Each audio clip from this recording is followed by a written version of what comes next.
ver, vamos ver. Oi, Aqui, ó, Roberta, olá, pessoal! tudo bem? Tudo ótimo, é só vendo aqui se está tudo funcionando aqui. Tá Se bom. eu Tá me virar ouvindo aqui, direitinho? vai ficar difícil. Então é isso, gente. Então é isso mesmo. Tá me ouvindo direitinho?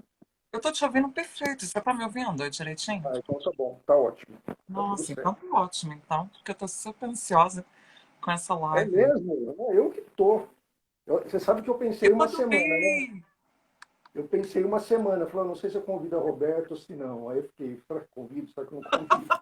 Então, Falei, fico gente, feliz que a voz da consciência e do impulso, né, dominaram e você exatamente, contar com exatamente. isso. Porque Mas para mim é bacana, uma data obrigado. especial, assim. Para mim, o Então, de setembro, né, o Narnia Lava, para mim sempre é uma data, assim, que me faz realmente remexer e analisar vários uhum, aspectos, assim, da fotografia, várias contradições também. Então, assim, eu uhum. fico super feliz, assim.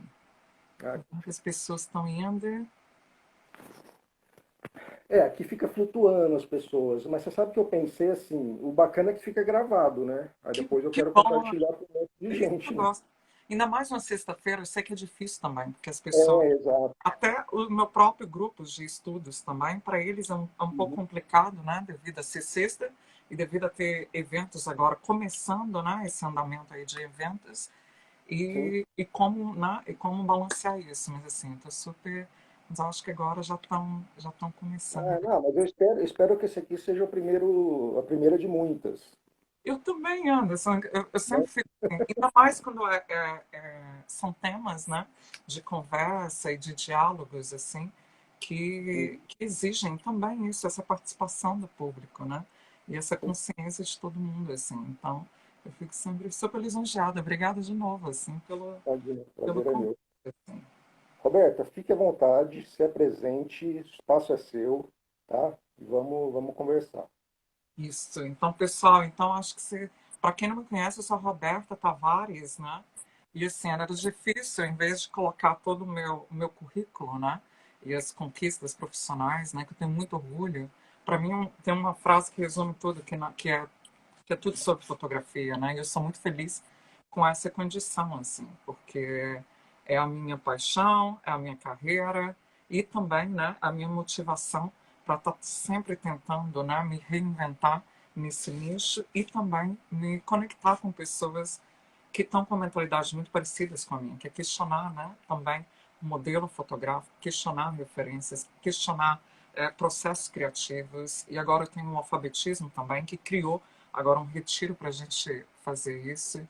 Então, todo o meu trabalho, desde com a Magno Caravão Brasil, né, que eu era co-diretora com Dan Immel, que é o meu marido, né, e a gente coordenava todas as atividades educacionais da Magno, né, no Brasil por 6 anos. Veio a crise, veio também, né, essa questão da acessibilidade, né, de ser um programa caro, não um programa que não tenha valor, mas o preço não era tão compatível, né, com as possibilidades financeiras de um Brasil que estava totalmente, né, se É, tentando se tem razão. erguer e volta para o chão agora, né, com essa nova É. pandemia. Então a gente deu uma pausa nisso também, que foi Uhum. importante para mim, que me fez reavaliar, né, como que eu queria agora, né, contribuir para esse meio, que não fosse só por detrás, né, como que eu poderia compartilhar também o que eu sei. Foi que chegou então a possibilidade de engavetar esses projetos educacionais.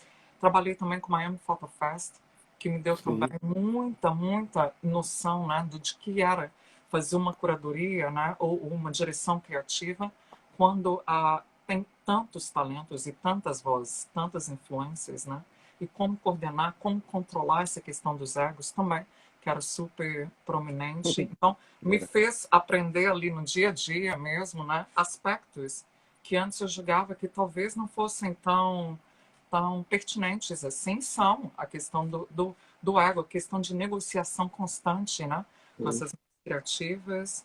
E também eu tive a oportunidade de trabalhar com grandes veículos de imprensa. Então, essa é uma das razões que eu estou tão feliz hoje, pessoal, porque, sim, toda vez que eu penso, né, no 11 de setembro, toda vez que o 11 de setembro chega, eu sempre penso, né, que para mim, basicamente exemplifica, né, o 11 de setembro, o porquê, né, o que eu comecei com a fotografia, como que a fotografia foi tão atraente, foi tão necessária, né? Para mim, fez tanto sentido. Então, eu me lembrei de Uhum. bastante das coisas que realmente me inspiraram a estar nessa linguagem, né, fotográfica. E também, de novo, representa muito, assim, me faz resgatar todo ano, todo 11 de setembro, essa questão que também é contraditória, que é todo o meu romantismo quanto a isso, que começou em 2009. Então, aquele romantismo, o 11 de setembro, fez aquilo ficar ainda mais latente, assim. E eu sinto, Sim. assim, na pele, como se fosse hoje, assim. E isso, Onde vocês vão você ver, estava, Roberto? eu estava no Rio mesmo. Eu estava no Você estava Rio, no Rio. e aí Uhum. passou no Jornal Nacional, eu achei que era um trailer de um filme, alguma coisa assim, estava sem É, eu som. também. Então, Horrível, Deus me livre. Deus, nossa, e para mim ali começou, né? E ali para mim de novo, né?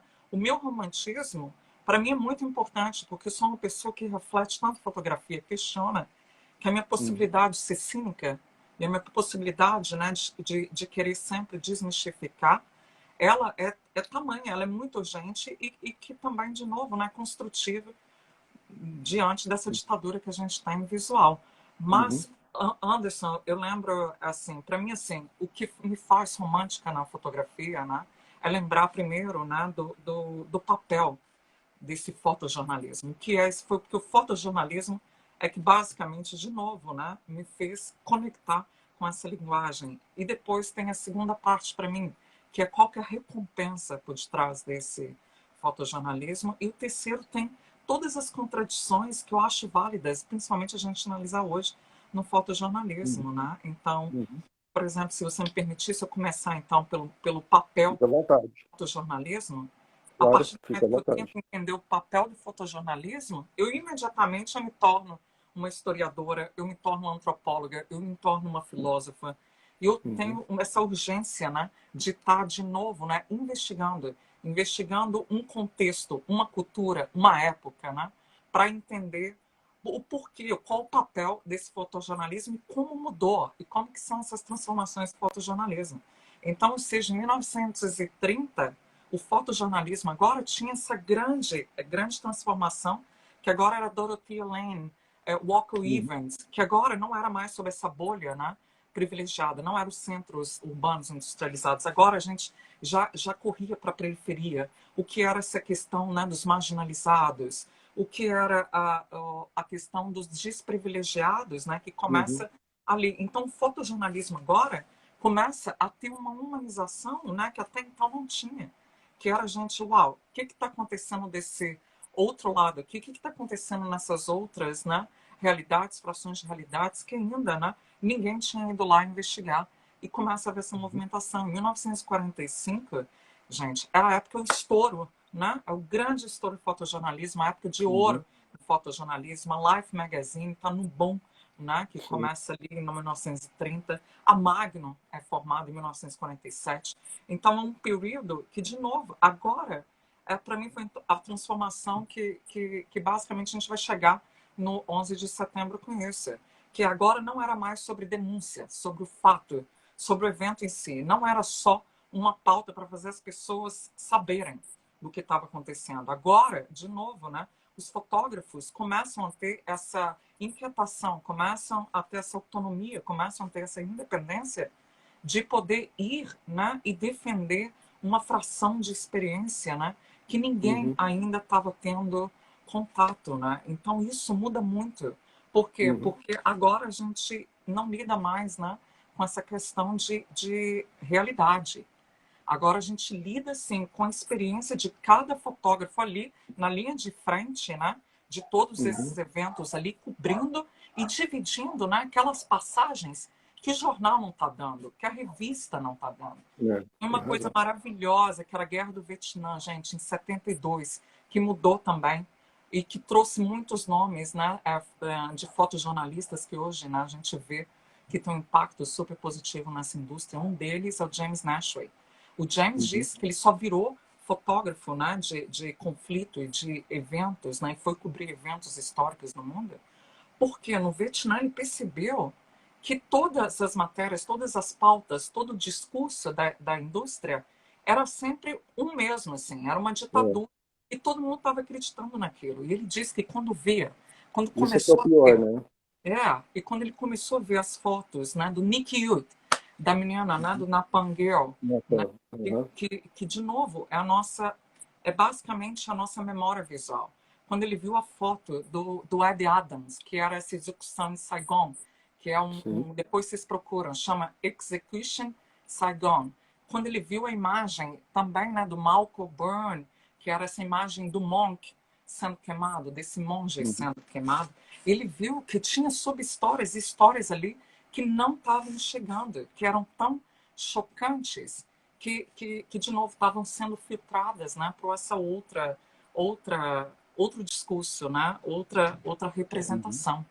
Então, para mim é isso, né? O fotojornalismo, o papel do fotojornalismo é esse, é essa memória visual, né, que é basicamente construída por essas evidências, né, esses pedaços de evidência que definem e que desafiam, né, também o nosso senso de dia. E aí a gente começa a refletir.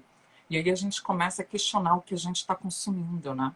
E aí a gente chega nessa questão que, na verdade, esse mesmo evento tem várias formas, né, da gente ver e conhecer e se situar também nesses eventos. E os Uhum. fotógrafos começam a perceber que isso era poderoso, que isso agora era pluralizar, né, esse discurso, era pluralizar essa ditadura, né, que isso é isso e que isso é isso.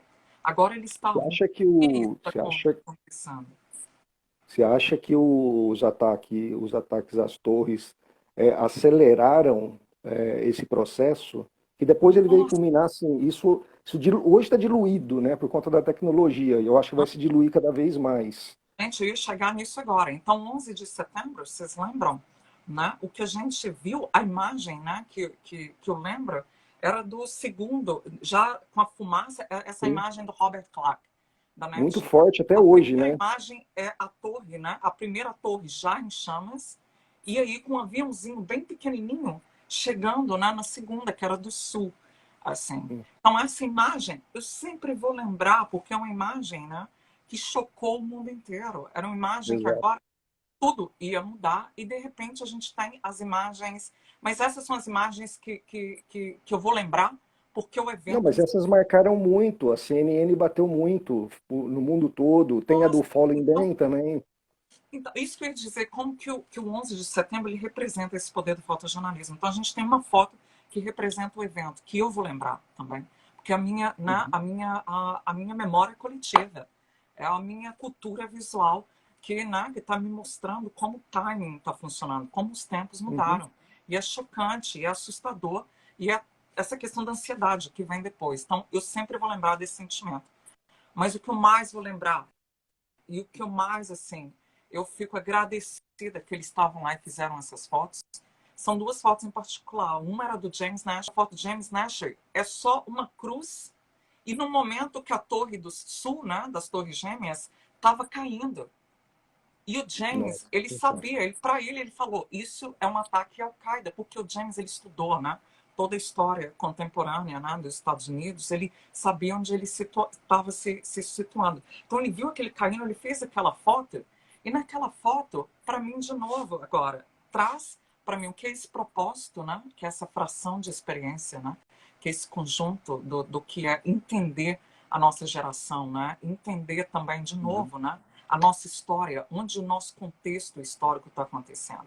Que é basicamente a gente reavaliar de novo, né, o passado, o presente e ter agora essa noção, né, do que é esse futuro. E a outra imagem era a imagem da Rebecca Weber, que estava com a Tá. Alex Webb.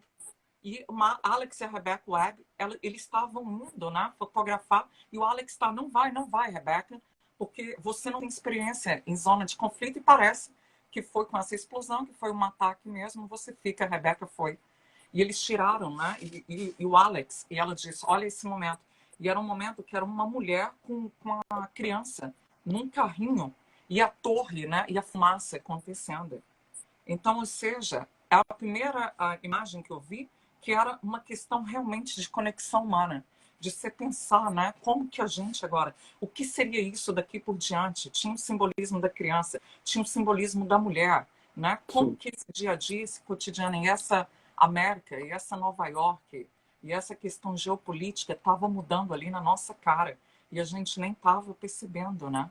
E para mim, aquele momento, aquela foto da Rebecca Webb, da criança com a mãe e aquele fogo, representa para mim o que foi o meu sentimento também, né? Essa ansiedade, como se a gente tivesse estava parado no tempo do que foi o 11 de setembro. Então, essas duas imagens, o 11 de setembro, para mim, valida isso também, né? O que para mim é a recompensa no fotojornalismo. É quando, de novo, você não só está mostrando, né? Deixando as pessoas saberem, mas fazendo as pessoas sentirem, né? Porque no Sim, final das contas, né? Isso é fotojornalismo para mim.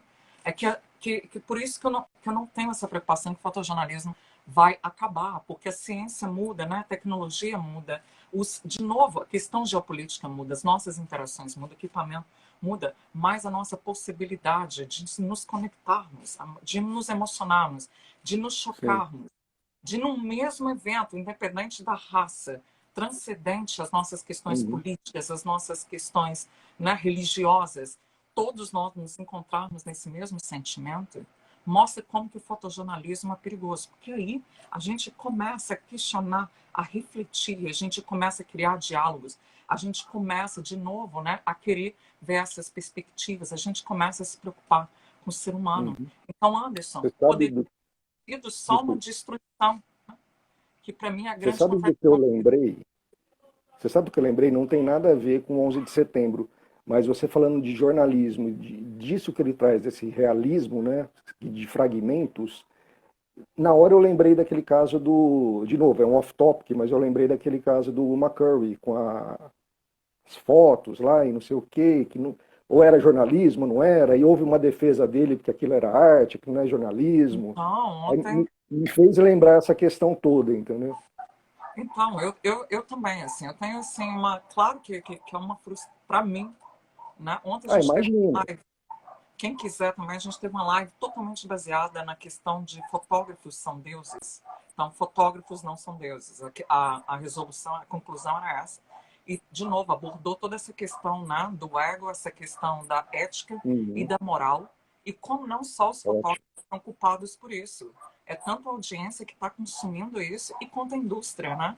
Que a indústria, o ponto final é esse, que a indústria cria também os seus próprios Uhum, monstrinhos, né? O é contexto, verdade. paridade que a gente cria os próprios monstrinhos. Mas, de novo, se importar, né? E ser honesto no seu processo, McCurry não foi honesto. Foi por isso que ele foi tão Esse é o crucificado. ponto. Não foi nem a questão da manipulação em si, mas é a honestidade do que você está Exatamente. entregando ali, né? Exato, é isso. E isso pode ser um exemplo, McCurry é um exemplo, de novo, né, universal, e é um exemplo, né, maior, mas temos exemplos que a gente está lidando todo o tempo cotidiano. Né? O McCurry mentiu seu processo criativo de uma forma que foi uma manipulação de imagem, mas Sim, imagina, a gente convive com fotógrafos que mentem na legenda e mesmo assim estão questionando o comportamento do McCurry, o que para mim é uma grande, né, um grande eu acho tão retrocesso. absurdo isso. É, porque a gente tem que começar aqui pequeno, nos reavaliando, É, tendo tem razão. depois com isso.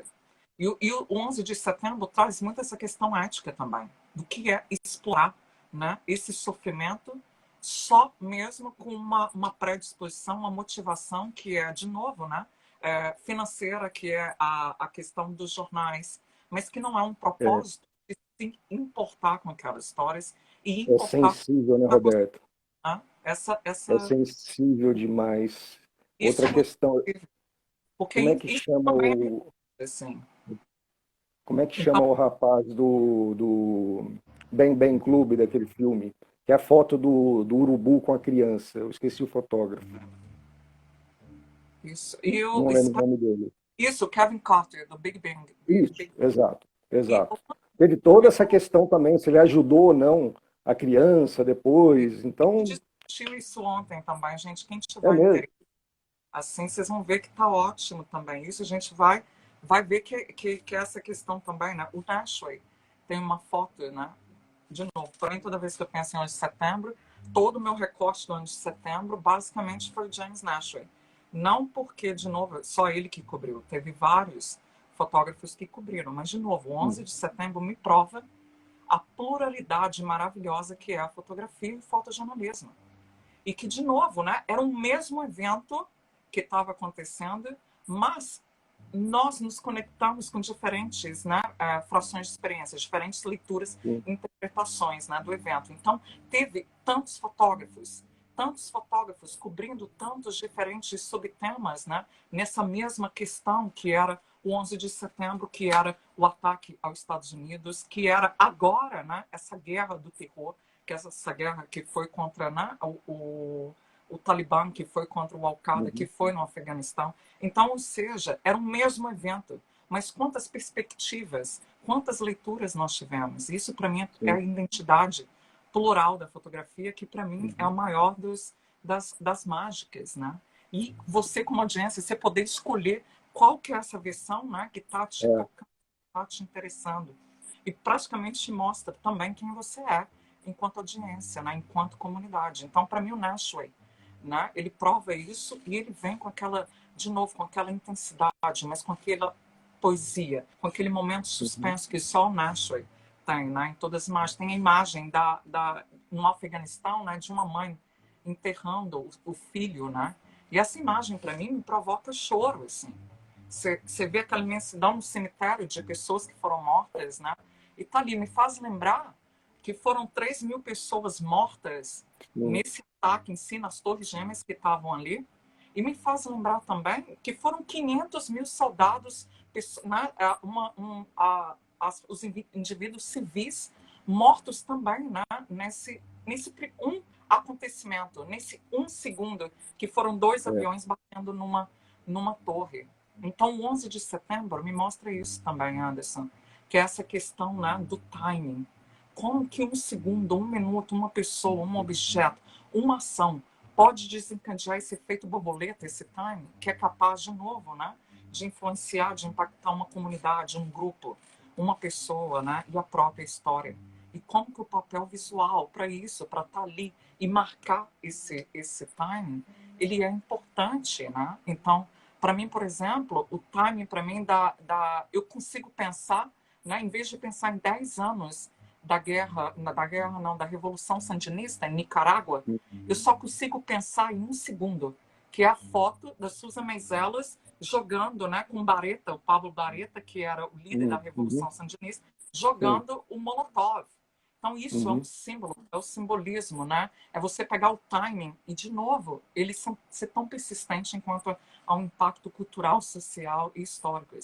Então, por exemplo, a foto, para mim, quando eu penso também, né?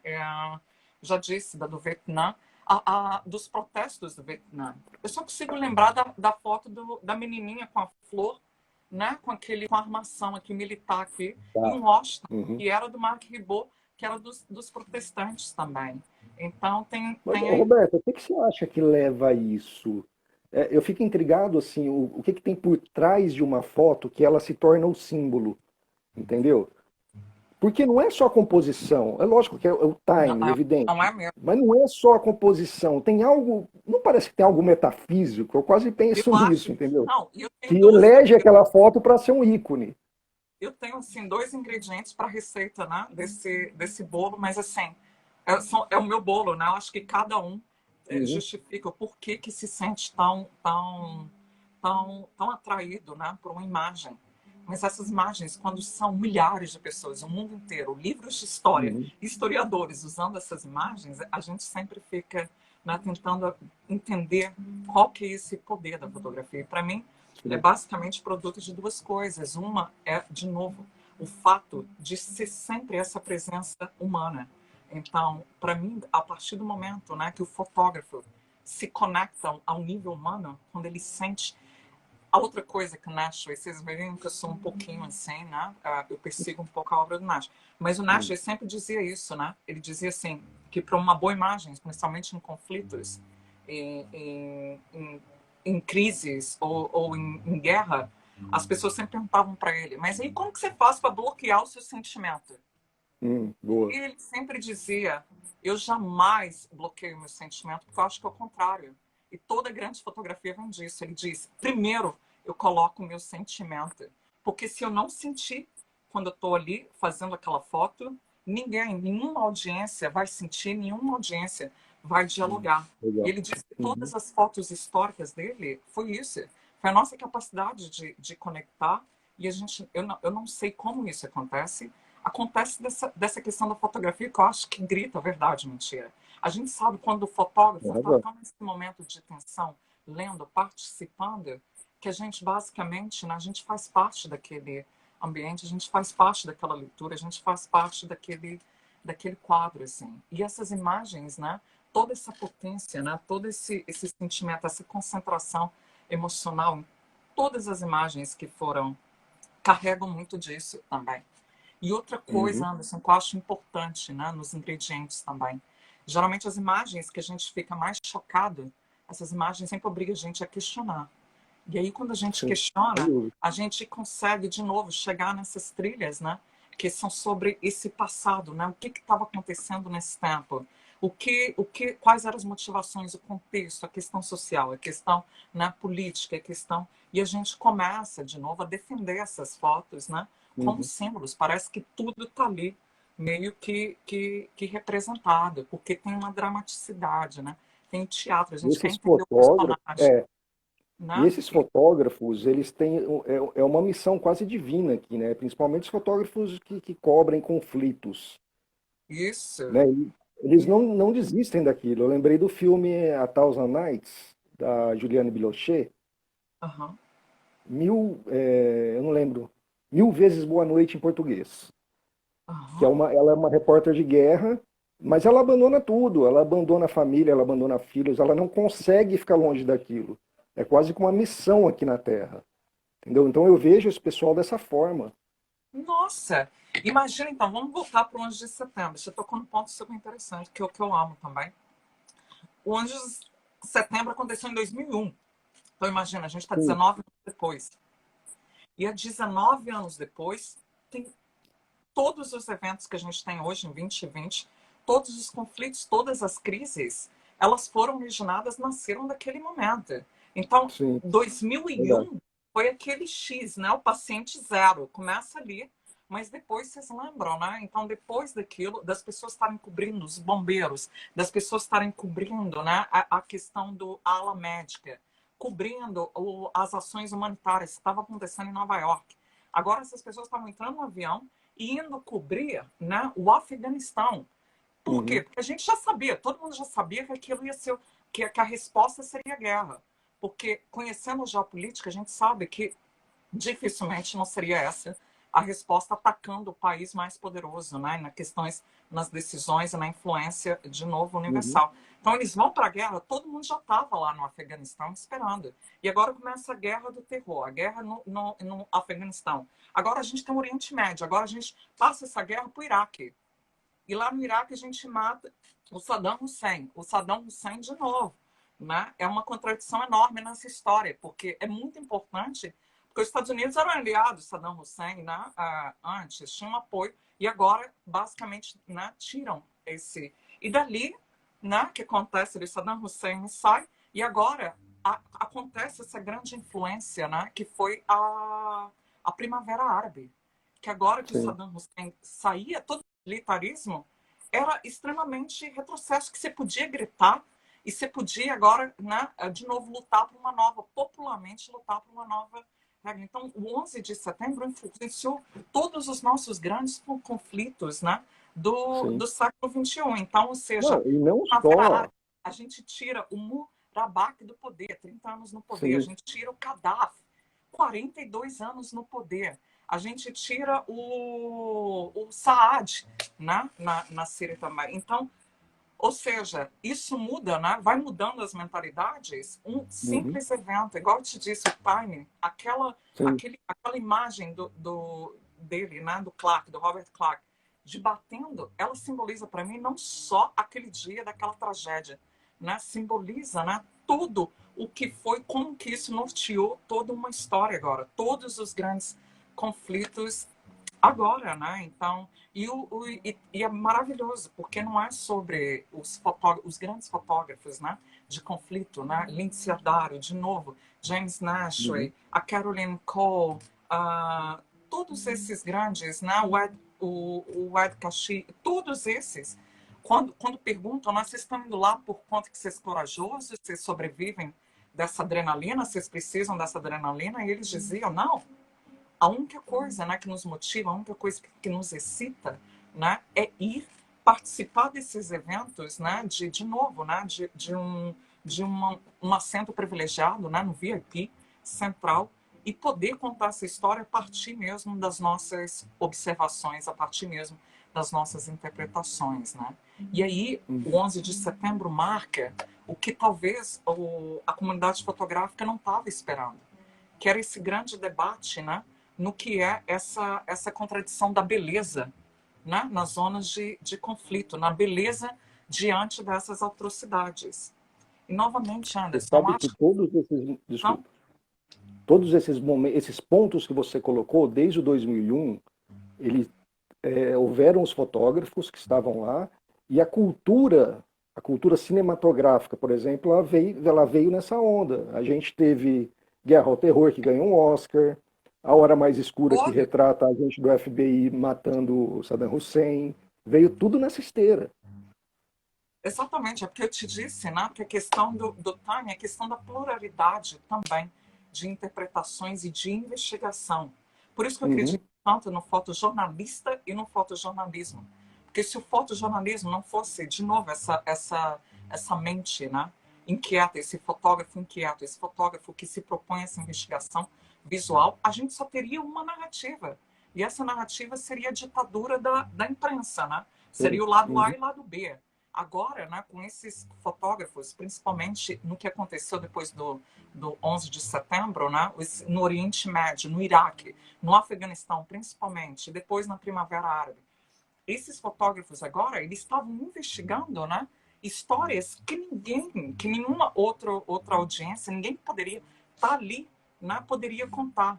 E eram histórias que mostravam também os outros lados, né, dessas grandes atrocidades, né, que é o que eu ia uhum. chegar, que era a questão da beleza, do belo, assim, porque fotógrafos começaram a perceber que, ao mesmo tempo que a gente tem que chocar, que a gente tem que mostrar, né, o que está realmente, de fato, acontecendo, ao mesmo tempo que a gente tem que ter uma pauta, ao mesmo tempo a gente tem que reconhecer, né, que, infelizmente, é dessas grandes tragédias que a gente encontra o melhor do ser humano, que a gente encontra Sim, generosidade, que a gente encontra agora verdade. essa união, a gente encontra essa coletividade, a gente encontra, né, outros seres que estão tão chocados que começam a criar esses debates e começam a engatar realmente, clara, mudanças, né? E a gente começa a voltar a ser humano, a se relembrar qual é a nossa condição e participação humana. Então, no 11 de setembro, a gente chorava porque a gente via, né, a comoção dos Uhum. bombeiros. Nós víamos pessoas, empresários ajudando a reconstruir essa Nova York que estava destruída. A gente via os médicos cansados, a gente via famílias chorando, né? Então, ao mesmo tempo que tinha toda essa tristeza, essa atrocidade, a gente olhava para aquilo e falava: uau, realmente nós somos humanos, né? Precisou de uma coisa, uma tragédia dessa para provar isso, que é o Covid hoje. O É, Covid, eu nunca verdade. tinha experimentado de uma onda. Primeiro, eu nunca tinha experimentado de uma pandemia. E eu acho que eu nasci num momento assim Não, nem histórico eu. de Com privilégio. Eu certeza. vi um Sim. ataque, né? Eu acompanhei Não, por exatamente. De é, privilégio. Tem todo o de privilégio. desastre, né? Mas é de privilégio. Exatamente, porque meio com toda essa calamidade, meio com toda essa tristeza, essa atrocidade, essas tragédias, eu pude perceber que ainda o ser humano ele é capaz de surpreender. Por isso que eu sou otimista, porque eu acho que o ser humano, de novo, né, alguns, não todos, mas de novo, esses alguns, para mim, servem de inspiração e servem, de novo, para justificar o propósito do que é essa fotografia documental, do que é esse fotojornalismo, que é, de novo, né, ir lá nesses lugares, né, se comprometer, olhar para aquilo, importar com aquilo, ter de novo, né, uma conexão com essas pessoas, trazer essa mensagem e de novo e ficar torcendo que essa mensagem vai ter esse diálogo, que vai criar esse entendimento do que é agora esse evento, do que esse evento está implicado, quem são as pessoas nessas áreas de eventos, vai criar uma consciência, né, de que a Uhum. natureza humana também ela tem o lado tanto, ela pode tanto destruir, como ela pode também se unir para coisas que a gente nem imaginava e se surpreender. Então, eu fico Uhum. sempre chateada que a gente precisa de uma atrocidade, né, para mostrar isso, o que esse É, caráter coletivo, essa humanidade, que às vezes a gente esquece e às vezes a gente culpa o fotojornalismo por isso. Mas que aí, de novo, a gente tem todas essas visões, né? Todos esses encaixes, né? Nesse quebra-cabeça todo, com essas sub-histórias, né? A história dos refugiados, as histórias das mães que perderam os filhos, as histórias de que, querendo ou não, de novo, voltam para essa condição humana, voltam para a gente discutir numa mesa de bar, volta para a gente discutir com a academia, né, com os acadêmicos, volta para a gente discutir no Facebook, no Instagram, para a gente interagir e, de novo, e ter uma consciência desse tempo, uma consciência de como a gente está mudando, né? E, de novo, de voltar com esse nosso direito, né, de sociedade. E o nosso dever também com o próximo, assim. Foi o que sim, aconteceu, o sim. que está acontecendo no Covid, foi o que aconteceu em todos esses conflitos, aqui agora, marcando o nosso século, então. Foi o que aconteceu no Afeganistão, foi o que aconteceu. Então, seja, a Lindsay Addario, ela fotografou as escolas e as crianças, e Uhum, aquilo, para mim, de novo, era tão bonito, né? Que eu conseguia entrar nas imagens dela, eu conseguia dialogar. E aí, de uhum, novo, eu me sentia humana, e na minha qualidade humana, eu quero essa mudança, eu quero que tenha algo positivo depois de tudo do que aconteceu. Depois das 3.000 vidas que foram perdidas lá no 11 de setembro, naquele dia, naquele segundo, e as outras 500.000 vidas que foram perdidas de soldados e civis. Então, a gente tem que olhar para isso e dizer, uau, se a Lindsay conseguir esse nível de humanidade, de dignificar o que foi esse sofrimento, do que foi com essa luta, e mesmo assim essas pessoas estarem lá se superando, essas pessoas estarem resilientes, meu Deus, eu vou ajudar isso. Então eu vou uhum. abrir uma ONG, ou eu vou ajudar uma ONG, ou eu não vou dormir pensando, né, como que eu tenho os meus privilégios. Então, para mim, quando o fotojornalismo chega nessa questão de fazer um checkmate com a sua natureza humana, é quando a gente tem o grande. É quando eu sou romântica, eu não consigo ser Sim. cínica. Porque eu vejo Você isso acontecer. Eu sabe, estou no Covid também. você sabe que você tocou num ponto importante, que é o que isso te traz, né? Você vê uma imagem, você se sente tocada, isso te leva a um outro ponto. Você sai de um ponto A, vai para um outro ponto. Eu tenho uma certa angústia com as pessoas não entenderem, assim, sabe? A gente trabalha com imagens, a gente sabe ver as camadas das imagens, mas às vezes eu fico pensando, será que o fotojornalismo ele consegue? Será que as pessoas estão entendendo o poder disso? Eu tenho até como propósito para mim, eu fotografo arquitetura, mas Isso, eu tenho uma angústia de fazer o arquiteto entender. Você entende a importância disso? Você entende por que a arquitetura é viva? Isso não é uma bobeira, isso é importante. Isso daqui a 10 anos vai ser importante. Eu trago isso do jornalismo para o meu trabalho de arquitetura. Agora, será que essas pessoas, com esses conflitos, esses fotógrafos trazendo essas imagens, será que está todo mundo sendo tocado? O meu desejo é que seja, eu também, mas a entendeu? gente já sabe, né, que infelizmente, né, não temos todos as mesmas É. experiências, mesmas E está orientações, tudo a mesma. rápido agora demais, né? Exatamente. Infelizmente, a gente não é criado né, na mesma conjuntura realmente cultural, de experiências de vida. E, Sim. infelizmente, de novo, né, a audiência ela cumpre esse papel. Assim. Então, eu sempre digo, né, é sobre, a partir do momento que o fotógrafo fez uma imagem, e, de novo, se ele chegou, fez essa imagem e se perguntou, né, eu fiz o melhor com o que eu tinha disponível. E o Exato. porquê que eu fiz essa imagem. Por que eu fiz essa imagem? Qual o propósito dessa imagem? Se você Uhum. tivesse duas imagens, duas respostas, você está num lugar muito privilegiado nesse julgamento, nessa ansiedade, né? E nessa inquietação, nessa frustração constante dos fotógrafos de quererem ser reconhecidos por algo que eles fazem bem, que eles querem criar um impacto positivo, né? Eles Uhum. querem, de novo, né? Serem reconhecidos por algo bom, né? Serem positivos. Mas, de novo, a partir do momento que você fez e tem esse diálogo, e você fez, você tem o seu propósito, e você tem, de novo, né, a consciência que você fez o melhor com o que tinha disponível, você tem, de novo, que compartilhar isso, deixar isso livre, né? E a audiência, de novo, você não tem Exatamente. controle nenhum sobre isso. E aí, Uhum. essa audiência, você vai lidar com essa pluralidade também, né? De pessoas, de indivíduos, de leituras, assim. Mas é que eu digo, se você conseguir influenciar, impactar, né, uma pessoa, 10 pessoas, 200 pessoas, Concordo. e 1 milhão de pessoas, o nível de satisfação, de recompensa e de prêmio e de gratificação deveria ser o mesmo. Por quê? Uhum, Porque é muito difícil a gente de dialogar por imagem, numa uma única imagem, uma coleção de 20 imagens, né? Tudo que aquele momento significou, assim. É uma tentativa de uma primeira frase no discurso, de um primeiro olá, assim, numa uhum, conversa. Então, alguém, uhum, né, de novo, pular nessa conversa e engatar, e de novo, e estar ali engajando, isso, para mim, é uma das grandes recompensas que todo uhum, fotógrafo, né, deveria, de novo, estar feliz com isso. Porque agora não trata-se dele de agora ter o controle, né?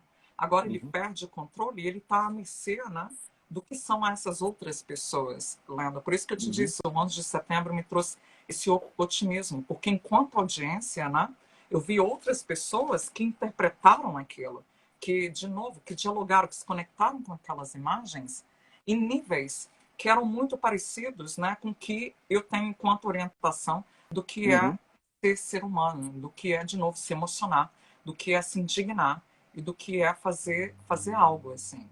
Então, nesse caso do 11 de setembro, né, eu tive todas essas evidências, né? Eu constituí a minha biblioteca visual baseado nisso. Que em meio a tantas, que infelizmente, em meio a tanta atrocidade, em meio a tanta tristeza, em meio a tanto do feio, ainda uhum, assim, o belo, ele basicamente renasce com uma força absurda. E o uhum, belo quase sempre são questões primárias, primitivas, né? De um ser humano que quando ele é acionado, que quando ele é colocado na pressão, quando ele tem um choque de realidade, né? Ele passa a se posicionar, ele passa a surpreender.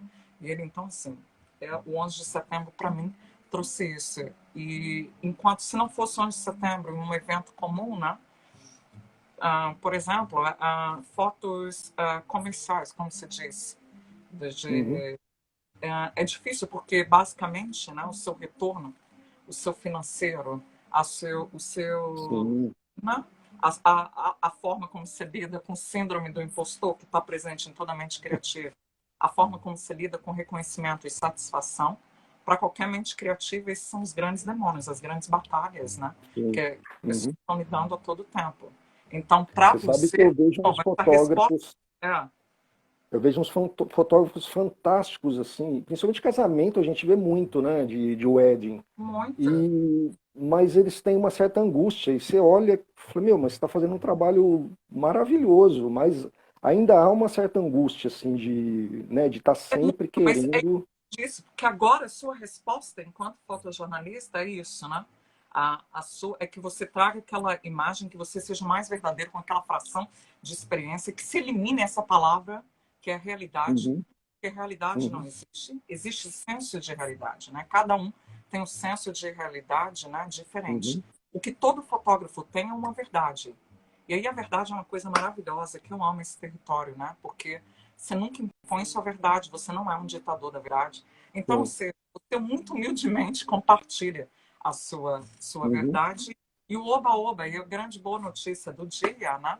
Que, de novo, se você foi verdadeiro e honesto com aquilo, se você sentiu, se você teve essa conexão mesmo, se importa, a chance disso, né, ressoar com esse mesmo impacto que teve em você, isso é gigantesco. E isso, de é, novo, você cumpriu o seu papel e a realização está nisso, né? Você ir para uma guerra e voltar com esse material, sendo que outras pessoas não teriam. Agora, no casamento, como que essa receptividade, né? Como que esse feedback, ele, além da questão, né, do valor, ele tem uhum, também a questão do preço, porque você quer sobreviver, porque financeiramente, isso para mim é um conflito, um dos conflitos mais complicados que tem. sim, Porque, de uhum, novo, a chance agora de você estar insatisfeito, mas você está respeitando o que é uma programação visual, uma saturação, que sai só dessa noção do que é o que vende, você uhum, então fica totalmente pressionado, vítima e enjaulado, né, nessa questão do quê? Do que, para mim, é super objetivo. Eu vou fazer isso, isso, isso, e vou conseguir isso, isso e isso. Por quê? Porque eu sei que Uhum. todas essas imagens já foram validadas, já foram premiadas e já foram, né, consumidas. Então a gente tem a Uhum. mania de pensar que se isso deu certo para X, isso vai dar certo para mim.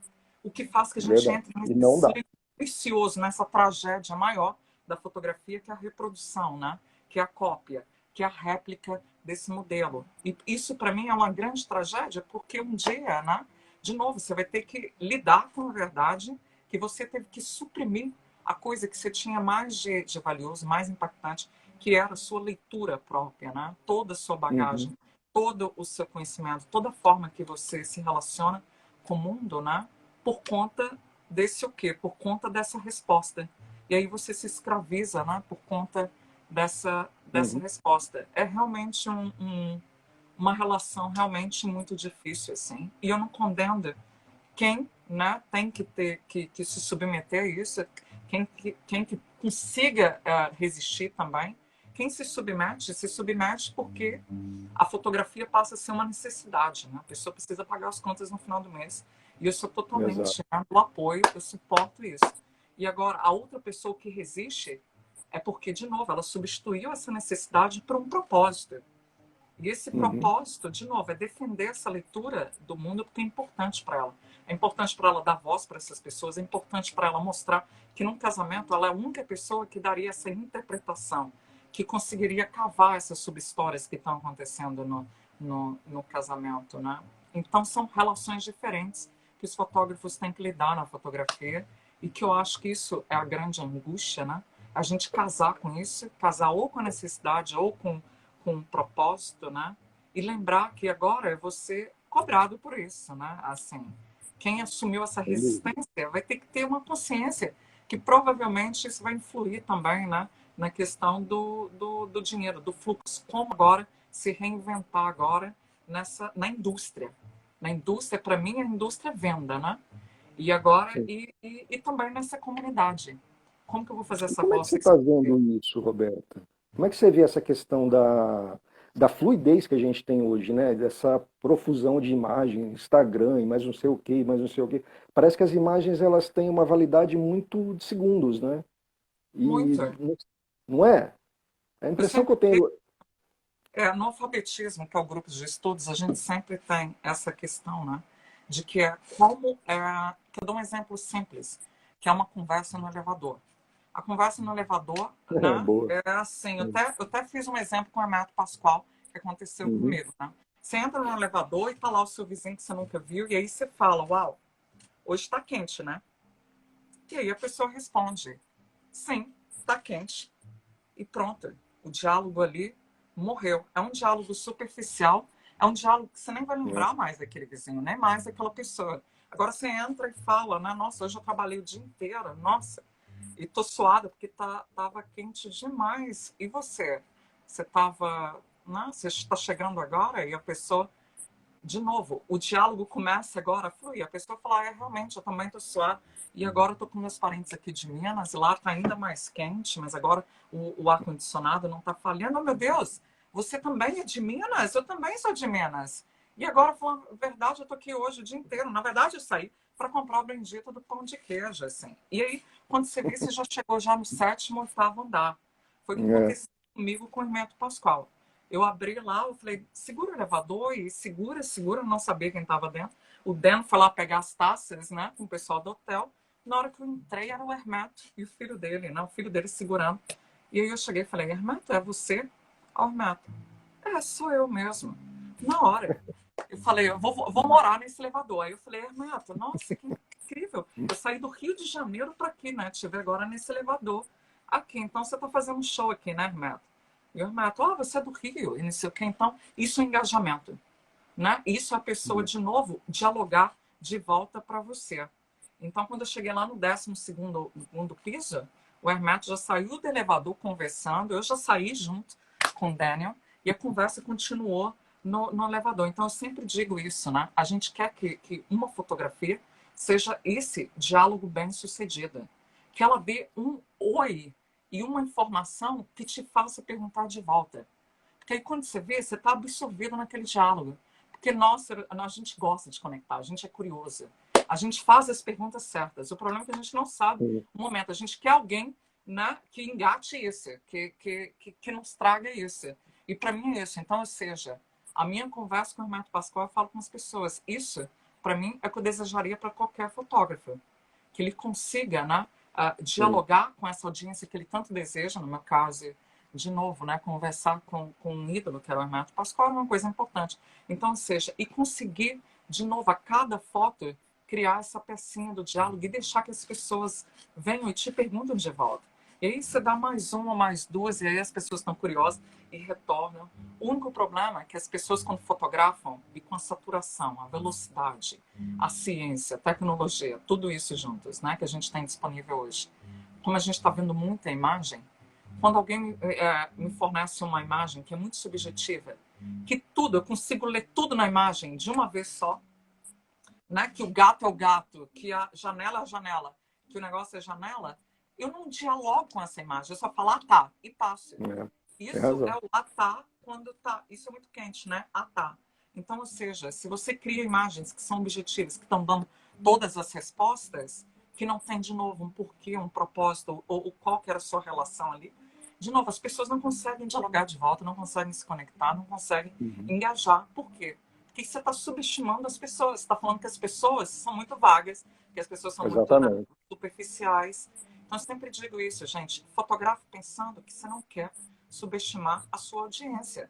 Você quer que a sua audiência ela esteja ali, né, excitada, que ela seja participativa, que ela esteja conversando de volta Uhum. com você, né, até o 12º andar.